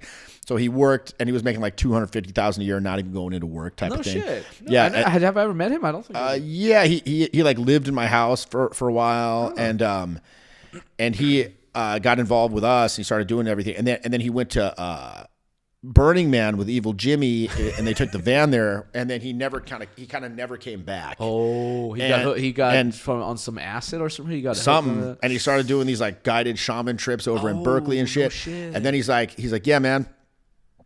I'm moving out. I'm renouncing material possessions. Do you want my Mercedes? And I was like, sure, I guess. Are you sure about this? He's like, yeah, I don't care. I don't want this shit no more. And it was sick. It was like an SLK 230, and it was like a drop top, hard top convertible. Oh shit. Yeah, it was awesome. I'd take that shit, like I'd be like, take it up to Napa, top down amongst the vines. I remember one time You still have that car? well, no, what happened was so I had the van, and then I had the Mercedes, and I remember this one girl I met her, and this actually became my girlfriend for a couple of years. I met her, and I picked her up, or was on Tinder or whatever. I met her, and then I took her home in the van, and we hooked up. And then I was like, "So you want to see each other again?" She's like, "Yeah, cool." I'm like, "How about dinner?" And then the second time I pick her up in the Mercedes, she's like, "Wait, what the hell's this?" She's like, "I thought you drove that van." I'm like, "Yeah, that's just for fun. This is my real car." And then she told me later, she's like, "I knew that you were a fucking joker when you did that shit. Like, oh, here he is trying to do some little thing, look like he's cool." Like, she's like, I knew he was doing some shit. But then the funny thing was, it got to the point where I got so sick of like kind of playing the musical chairs with the parking, because you got to move it around so you don't get a ticket and stuff like that. I'm like, I got to get rid of one of these fucking cars.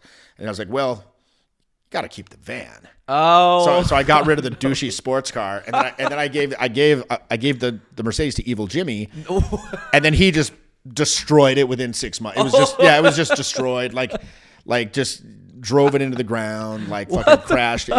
Moron. And then so that was the end of that. But I forget, why did I bring that dude up? What were we talking about? ChatGPT. He showed it to you. Oh yeah, he's the one that showed it to me, and he was like making it do weird stories about Trump and going to high school in Japan. Like, and so, that's what I. But as soon as I saw it, I was like, "Yo, this is going to be something special." You know, like you should start to learn how to prompt this and use it for different little things. And I use it every day. Yeah, it's amazing. Every day, We also teach this to our clients because not everybody knows how to copyright create client magnet posts. So we're like, use it, but again, you need to be taught how to use it. Yeah, and it's funny. It's because you said like you started using ChatGPT just to fuck around. Yeah. It's exactly what we used the internet for in the beginning. Yeah. Like nobody was like, cool, let me learn. Access the documents. We would just be like, oh, like let's check out UFO websites and like crazy conspiracy shit. And like, oh, look at this Osama bin Laden's face on a bikini girl. Like that's what the internet used to be used for, just to joke around, just to dick around. Osama bin Laden on a bikini girl. Like, like I remember. Do you remember these JavaScript games? Where you like, do you remember this? Maybe it was not your generation, but it's like these browser games you could play on the browser, like rooftop skating, where you just have like the stick thing and you would play. They have rooftop. it in like Google, right? With like the little dinosaur. Yeah, shit like that. That's what we used the internet for. Yeah, it was not used to like spread a message, create a following, do business. Let alone freaking it's business. Funny because I'm like almost 50 now, and so I remember when internet first came out. Literally, we had dial up and all that shit, and then like little BBS systems and. If you wanted to download a picture, you just leave it on overnight so you get your JPEG in the morning. Like literally. Like a song. You would download a fucking song then over 2 hours. That even came later. But I had friends who got involved with it back then, and they just got some entry-level little network administrator thing. And now these guys, again, it's 20 years later, and now they're making $250,000 a year, and they barely go into the office. They're just... because they got started in it, and I'm like, damn, I wish I got started. Hell, in 2008, 2009, I remember one time I went to San Diego, and I was staying with these two guys and who kind of hosted me up. I was running a program there, and I was in their guest room, and there was some computers that were just like running there. I'm like, what the fuck is this? And I go, it's called Bitcoin. Oh, I'm like, what the fuck is that? They're like, it's a cryptocurrency, and it's gonna be. I'm like, oh, that sounds weird. They're like, yeah, you should do it. I'm like, oh yeah, I'll do it. Oh, and those guys are fucking they're like tens of millions of dollars now. Yeah, and they're fucking morons. Like these guys were fucking being they're not like some genius guys. Yeah. But they just got on the shit. So now whenever I see some like emerging thing where people are like, there's kind of a buzz about it and they're telling me I should look into it, I'm like, don't fuck this shit up again. Don't in 20 years be like, God damn, I wish I got Bitcoin. Yeah. You know, so again, this is kind of one of those tidal sort of sea change kind of moments, I think. Yep. You know, but who knows what'll develop in it, you know? Yeah, it's gonna be very, very interesting. By the way, when's your birthday, man? I'm making it a habit to write down everybody's Jan birthday. 16th, Martin Luther King Day. Oh, ooh, I'd often get that off of school, dude. and as such, I always felt an affinity with Martin Luther King growing up. Oh, January 16th. Yeah. All right, for everybody listening and watching, write it down. You know, 1976. you did this periodically where you tagged me at a random day, happy birthday, and then I got like a bunch of happy birthday. Happy birthday to my nephew, Yeah. and like people would just like send all these well wishes to your way. Exactly. I would be like, I would wake up to like a bunch of tags. I'm like, wait a minute, what? You said January 16th? Yeah. There you go. Boom. What is this? There's no end. What is this? No end date, goddamn. All right, there we go. And repeats yearly, every year, man. What's gonna be your next moves? So you're doing charisma. Well, what's in the bank? Basically, when pandemic came out, Yeah. I started doing an online mentoring because that was one of those things that we had on like the plate for, you know, the back burner for many years. But, like we should really do something like that. But then when pandemic, we were kind of forced to do it. So I had just put out Charisma Mastery. So I cranked this new mentoring out and I started doing it. It's an 8-week program, but then like I've been running it for about 3 years now, literally 3 years this month.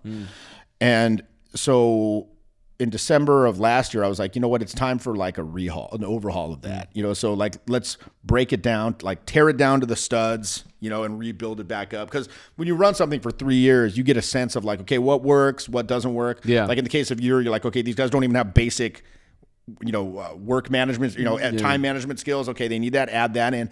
And additionally, you know, I take a lot of mentorings and stuff myself. You know, it's one of those things where we talk the talk and walk the walk. Like everyone should have a mentor, but it's like I take them as well because I know we can't be experts at everything, you know. So I take it for singing. I took oddly enough, a crypto thing a while ago, you know, something for the markets, this, that, the next thing. And so I see how much of a demand those programs like asked on my time. And like when you're the guy making the program, you're like, it's the shit. They're going to dedicate, you think that they're just going to dedicate their whole life to it. And, you know, in the case of business, they probably will, you know, like they probably should. But, you know, in the case of something where it's kind of like this side skill or something like that, it's like, yo, people have a job, they have their family, they have this other stuff going on, blah, blah, blah. And so I'm like, okay, I'm going to distill this down to where it's like just as impactful, if not more. But like it doesn't have to have the kitchen sink in it. And then it's missing this. And then I added some challenges and I added like a book list that dovetails with it and everything and some different homeworks and basically re-recorded the whole thing, revamped it. So I've been running that this year. And that's been really exciting for me. Like, it kind of fired me. I'm like, okay, this is like very impactful. By the end of it, people are like, again, I hate to say they're like a different person, but you can definitely tell the people that put in the work. You know, that's beautiful. Yeah, you can see they put in the work and they're on the path, and now they have the skills and the understanding to work on that area for their life by themselves for as long as they want to. So that's really cool. I'm really excited about that. And you know, just doing cohorts of that. And then additionally, my plans. You know, I've always wanted to do program just about developing humor. Yeah. Right? Yeah. Because I'm not like a stand-up comedian or anything like that. And I'm sure that, you know, there's people that do that. You could be, though. Honestly, it's like, you could be, dude. But it's like, okay, what goes into that? So like I did with Charisma, you know, the program Charisma Mastery, I like broke down into molecular detail the elements that go into charisma and creating that. And same with this mentoring, you know, we talk about things like the face, the voice, the body in terms of like nonverbal communication as distinct from what you verbally say, talking about how like those kind of inner guidance modes, how your emotions intersect with that as you're trying to communicate with people, how your intuition is giving you things like sort of impulses of things to say or do, but very often your intellect comes into play to kind of block that. You know, so you're going deep, man. Right. Is your intellect like a bridge between the inner and outer? Is it a barrier? Yeah. So you want it to be more of a bridge. Again, a bridge has guardrails, but still. So again, intellect, emotions, how intuition's intersecting with this. And then going inwards and upwards, like the various skills involved in charisma, like creating energy, structuring things from event to event, understanding where your concentration lies, developing imaginative capacity, developing different ability to sort of adopt different stylistic choices when you're communicating. And then just juggling, coordinating all the things that go into it. Yeah. Developing core confidence as opposed to situational confidence or fake it till you make it confidence. Like how do you do that? So Damn, so dude, you have an you're understanding. going fucking deep. Yeah, you have an understanding of like what's the value proposition. I mean, with sales, if you think that your program sucks, you're gonna have a hard time closing someone on it. Yeah, 'Cause yeah, you're yeah, this charlatan tricking them. Yeah, exactly. Same with dating. Like The imposter syndrome, yeah. yeah, exactly. You're going to think that deep down you'll know that you're tricking them, and it's such you're not going to be able to sell congruently. So how do you develop that core confidence and self-esteem? What are some practices you can do? Yeah. Then on the back end, like actually developing conversational skill, developing frame control, developing persuasive So that's ability. all in that mentoring program. Yeah, each week does like a different one of these. It's 8 weeks, you said? Yeah, and then we talk about conflict communication, like how to defuse, like up to and including potentially violent situations. Because I'm sure we used to see that when you go out and you meet some jerk out of the club, or even like a corporate beatdown, like some abusive manager, office politics, things like that. Just unpleasant conversation with family members, the neighbor, the tree line or whatever. The tree line is too close to my Yeah, like how do you deal with this stuff? And not like let your emotions get the best of you. I saw you put I saw you put the bottle into the non-bottle recycling. That's a problem. I hate to Very say German. this again. You're not getting your deposit back. The rules are the rules. You know what's funny? Rules are the rules. You know what's funny? Because I'm gonna go to a rock festival here in Germany. It's called Rock and Park. Yeah. Dude, by the way, you should go if you can. Oh, yeah? I'll give you my ticket, man. Yeah? I have 2 tickets. Where is it? Dude, it's in Nuremberg, man. It's in it's June, 2 to 4? Foo Fighters, Limp Bizkit, Oh, shit. Rise Against, Tenacious D, Arch Enemy. Yeah, I've seen this. Dude, Toten Hosen. If you listen to Toten Hosen, German punk rock band. Yeah. Honestly, if you cannot want, come. I'll give you my. I mean, All right, you, I'll you- look into you- it. you're Yeah, not- I'll look into it. For you, like I can give you the ticket. It's $250, but Yeah, shit. that's not a reason for you to come. But Yeah. at the same time, like, dude, it's gonna be amazing. And anyways, what was I gonna say? So, the German festivals, and there's the equivalent, the Austrian Nova Rock Festival, which almost always has the exact same lineup. You go to Nova Rock Festival, you literally after the first day, it's a 3-day thing. You walk on trash. Oh, really? You walk the whole. I thought you were going to say the opposite. There is No. trash. The Austrian version, Yeah. it's literally trash everywhere. Yeah. The German equivalent, no trash. Yeah, it's very- The rules are you put rules it are in the the rules. bin, and there is no trash on the floor. It's incredible. It's whatever 200 kilometers between these two places, Or it's but like- one is in Germany, the Yeah. other one's in It's Austria. like you don't cross against the light. What do they say? It's like Rotgänger, Totgänger. What the fuck is that? Cross on red, dead on red. Like, cross on red, cross on dead or some shit. Rotgänger, Totgänger. Oh, I didn't even know that. Also myself. the Stoßluft. Stoßluft, yeah. Stoßluft, wandert. Stoßluft, yeah. There is no schlecht Wetter, only schlecht Kleidung. No schlecht Kleidung. Yo, you also had. I remember you had the Resonator program where you had this with this An elderly woman that's my coach. this woman that did the voice training. That was sick. Yeah. And you probably did put a lot of elements of that into the charisma program. Well, that's like again, there's the week one where we talk about the voice. So we do a lot of it's like basically twice a week. We have meetings. There's meetings twice a week. There's an accountability call, and then there's like the actual exercise call where we do a bunch of these different exercises. So how many calls do you have per week with your? Twice a week, yeah. Clients get two per week. Two Sick. per week, and then over the course of 8 weeks, and then there's various little homeworks. And those are with stuff, you? and- yeah. Damn. With me personally, and so and then it's very cool. It's like I said, it's very gratifying. And again, I think that's important. Like I said, I really like fulfillment. A lot of people I almost like it too much. Yeah. But it's like, all right, let's get in there. Let's. That's the only way to really get comfortable with these kind of energy uses you fear. Let's just say. Because that's what's preventing, like I said earlier, that's what's preventing people from being charismatic is like the conditioning to not be judged, to kind of stay in your fucking box. Yeah. That's why people have inexpressive face. That's why their voice is just boring. Like not necessarily monotone, just cadencing. I mean, I hear it. I'm sure you hear it like when you're on these calls, I'm on like I take a lot of other mentorings and they'll be like, okay, Johnny, what did you learn this week? And the guy goes, Yeah.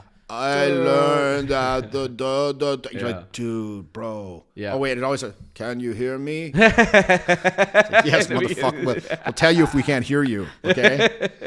But yeah, so call us twice a week, little challenges and bonuses and stuff like that. Yeah, so it's been really cool. So eventually, I want to do where we'd have like the charisma mentoring, and then we do a humor mentoring where it's the same 8 weeks, and again we systematically develop humor, and then I want to do like just a broad creativity one. Oh, sick. Like and break down again, like in both of these, break down like what goes into being a creative person, what goes into developing your capacity to be more creative or to be more humorous. Yeah. You know, and kind of like dig into like all the various kinds of things over 8 weeks. But again, that's in the future. Right now, I'm just kind of doing also, I'd like to do like a live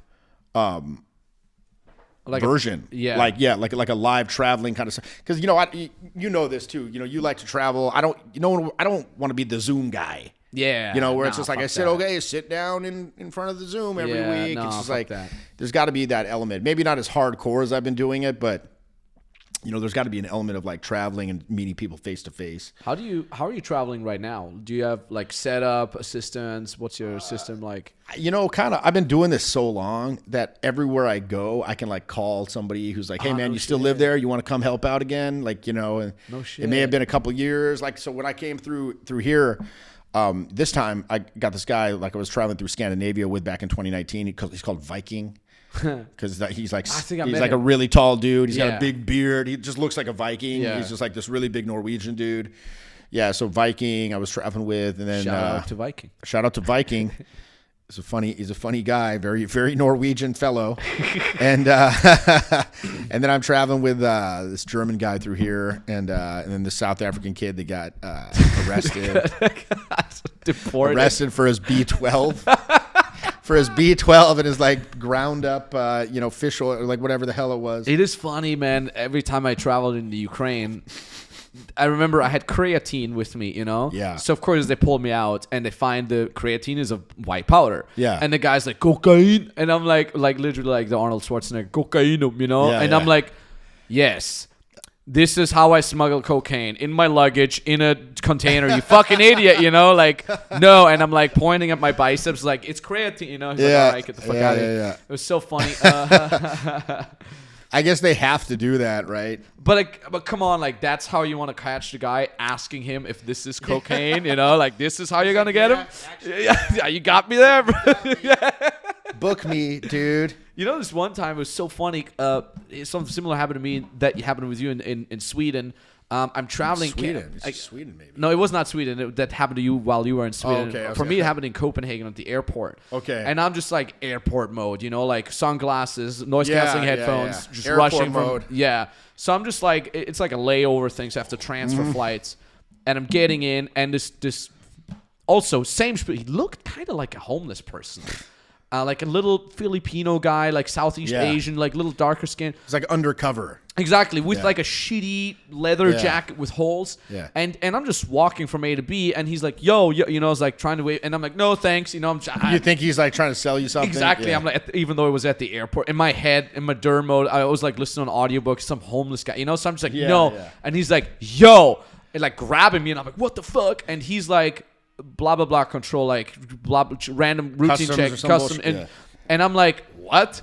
No, you're not. And he shows me his badge, right? And same, like, he's like, fake. it looked fake. So I'm like trying to grab it and look at it, Yeah. and he just slaps my hand, and Yeah. he's like, come with me. And I'm like, I guess, whatever. And then he walks into this side door that he scans his card, you know, he scans his card, beep, and it opens. And I'm like, the Durka room. and exactly. And I'm like, holy shit, you are customs control, man. What the fuck? And then he's like starting to dig in my luggage, and he's like, "What's this?" And I'm like, "This is my Rolex." And he's like, "And what's this?" And it's like, "It's my second and my third." And he's like, "What are you trying to sell these?" I'm like, "No, I just like to wear them on different times of the week." You know? You trying to sell these? Yeah. Like literally, that's his brain. Like that's they can't comprehend. Exactly. Yeah. And then he's like, hell, "All right, man? get the fuck." And then I'm like trying to apologize because I felt horrible. Thanks for like talking shit to him. Yeah, and I'm like, dude, I'm sorry. I didn't know you clearly don't look. Because the thing is, he then also talks through his like iPhone cable microphone. Yeah. And I'm like, yeah, you're trying to act like this is your, you know, like usually they have like a proper microphone. Yeah. Are you using your fucking iPhone cable microphone? Yeah, like the white hanging- one. yeah, Yeah, the white- like yeah, what yeah. the fuck? And I'm like, hey, listen, just really sorry. I didn't know. And he's like, yeah, get the fuck out of here. It was so fucking funny, man. You don't believe it when it's really happening, you know? I don't know. Well, it's funny too because in those countries, I think it's kind of like almost good. Maybe they hire specifically people that don't look like. Well, it's like undercover, but it's like if they have time to do this bullshit, it means that it's probably like low crime there. Meanwhile, San Francisco, it's a complete fucking shit show. Like, how is it now? I mean, it's so fucking bad. It's so fucking bad now. Because I remember it was already bad when I was there. Like you remember me and Vinny, my old assistant, and we were staying near this park. Yeah. And we just arrived from like fucking San Diego, and him and I, we were going for a run through the park at night. And you're like, dude, like just the day before, someone got shot with a shotgun in that park where you were running. Yeah. And me, the European, I'm like, what do you mean, like with a shot? Like, because we don't have gun violence, you know. Look at this. This is example. This is what the... Holy shit. Yeah, I got you, bud. Just Get fire. out of the Just street. fire. Just like fire, trash. Look at all the trash. Oh my god. This is everywhere. Fuck. Everywhere. Oh my god. What is this, like a recycling station? Like No. an improvised recycle? This is what we're stuck dealing with, man. Because they won't remove these homeless encampments. Oh, Everywhere. that's why. Letting people just sit up here and do drugs out here. Yeah. Just turn into I mean, who the fuck is this guy with his gold chain? Just gotta come clean it up. He just lives there. He like lives in this neighborhood. So crazy. Every night is something wild down here, man. When are they gonna clean this area up?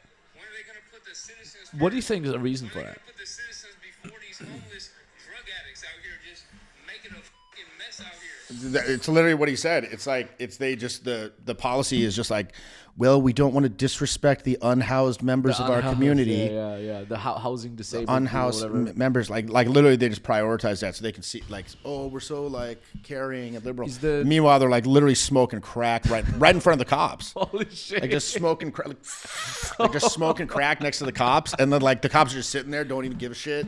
And then they're like doing the splits and like freaking out and shit. And, Doing the split? bro, there's trash those tents are everywhere. Wait, they know how to do a split? Like a Well, body, because like they're on a crack, because they're like on Jean-Claude crack. Van Yeah, they're like Damme. on crack. They're like rolling around on the ground and shit. Yo, dude. And then it's funny too because I was in Norway a couple weeks ago, and I was like, holy shit, there's not even like and then I saw one homeless person. I was like, oh, they got one. There's one. Holy shit, there's fucking one, dude. I had the same in Japan. There's no homeless people there. I was like, what are they? Like, what are we doing over there? I mean, California's got really bad, dude.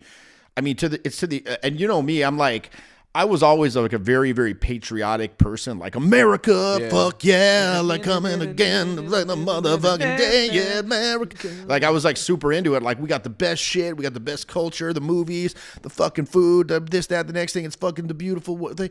And now, even now, I'm like, yo, it's kind of fucking starting to fucking suck here. We got problems, dude, and like all this weird shit. And now it's all like everyone's arguing about trans, this and that, and the fucking Bud Light. It's like this is the problems. Like, come on, dude. Like, I don't know, man. I might just move the fuck out of there finally. Yeah? Yeah, Really? just come over to Euroland, Come over, man. or like go to Montana or some shit. Or like Austin, Texas, I heard is still good. it's fucked too. Yeah?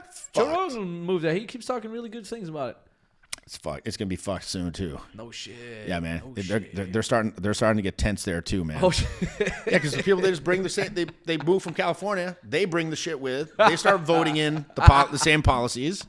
And now it's California Part 2, man. I mean, it's funny. California Part 2. Ever since the war that happened almost 1 year ago, over a year, it was February, man. 15 months ago in Kiev. Oh, you had to leave. Yeah, you had to. Yeah, you were living there, right? I still got my apartment there, and it's crazy. And funny enough, have you ever been back to the apartment? No, yet? no. Yeah. A drone crashed into the building once, but shit. like I'm on the 28th floor, so it destroyed some windows on the lower things. Like, yeah, I saw it on the news 2-3 times. My own shit. place. And it's funny. It's really cool because my landlord's a really cool dude. He loves me because I always pay rent on time, which apparently he was not used to. Yeah, so yeah. I'm like top A grade tenant for him. So I'm that was like the same with me actually. Huh? Like in the pandemic, because a lot of people were like defaulting on the rent, but I was paying it, and so like every year my like lease renews at the place, the house I've been in forever. Yeah. And he's like, normally they raise it. The past like several years, like, nope, no raise for you, no raise for you. Please stay, sir. Yeah, please, it's so please good. stay, sir. I'm like, yeah, It's beautiful. So he's the same way with your guy. 100%. Plus, like, he follows me on Instagram and shit. He's a Yeah. little bit of a fan. Yeah. He's like, can I have access to the program? You know, it's really cool, dude. Shout out to Yeah. Bogdan. Love that guy.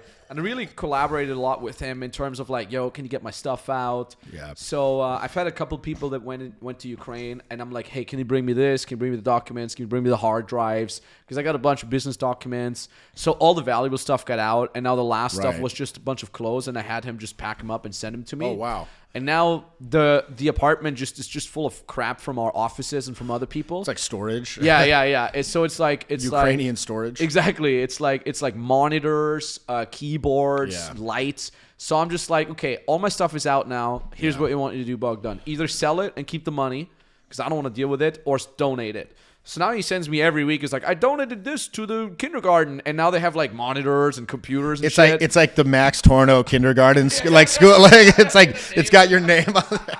Max like kinder. So it's like really cool. So I still have the place, Yo. and I might get rid of it at some point. But right, I just want him to get all the shit out. Yeah. So if I do come back, it's like a livable place, and kind of ever since then, I'm just like. Just nomading around because I'm like, it's kind of cool because it reminds me of the dating times where I was also nomading around just in my suitcase. Very like no ties Nothing. anywhere. And like I said, I switched to a 2 suitcase setup now. So I can, like with 2 suitcases, 2 large suitcases, you can really do a lot of shit. I travel with my PS5, all my gym stuff, all my supplements, a pan to make my own steak wherever the fuck I go. Wait, what is this? What is this special pan? Well, most Airbnbs just have shitty fucking pans, like Teflon. But for steak, you need like either ceramic or cast iron. That's what I thought. It's a cast iron. Right? Yeah, it's not a cast iron, it's ceramic because it's lighter. Yeah. I was gonna say you're traveling this fucking cast iron. And- I'm sending you this clip just so you can see it. Fuck Like, yeah, send it over, man. And my own pillow. I got an orthopedic pillow because some Airbnbs are shitty. And now I'm like, I have zero compromises.